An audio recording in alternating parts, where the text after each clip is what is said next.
Hello everyone, welcome to my mini blog. So এখন বাজে সন্ধ্যা 7টা আর আমরা বই গেছি সবাই মিলিয়া চা খাওয়াত। আর এদিকে দেখো বাবুয়ের বাংলা ফিল্ম দেখার আর আমার কাহিনীগুলো কর। বন্ধুরা, আমার ফিল্ম দেখতে একদম লাগে না, বিকজ আমার শ্বশুর মশাই এসব কাহিনীগুলো আমারে কই দে। আচ্ছা যাই হোক, আর এদিকে দেখো আমি আমার শাশুড়ি মারে কত কিচ্ছু না কইরাম, তাই মন দিয়া শুনের আমরা এরকমই যাই গিয়া চা খাওয়ার সময় গল্প সল্প করিয়া।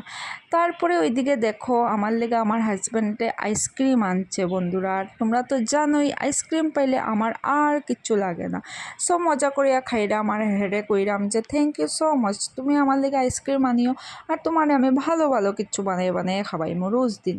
সো তারপরে এই কথা কইতেই কইলো যে হেরে মিমি বানিয়ে দিতাম। সো তারপরে মিমি বানিয়ে দিলাম সুন্দর করে, পেঁয়াজ কাঁচামরিচ তারপরে সরষের তেল দিয়ে মাখিয়ে ওকে দিলাম। আমি কই বাস হয়ে গেছে।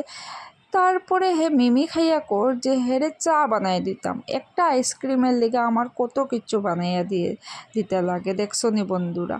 তারপরে দ্যাটস ইট, আর ব্লগটা বাড়াইয়া লাভ নাই। সো আমার ভিডিওতে ভালো লাগলে লাইক কমেন্ট শেয়ার আর সাবস্ক্রাইব করতে ভুলিও না। আজকের লেগা অতটুকুই, আবার কালকে নতুন ভিডিও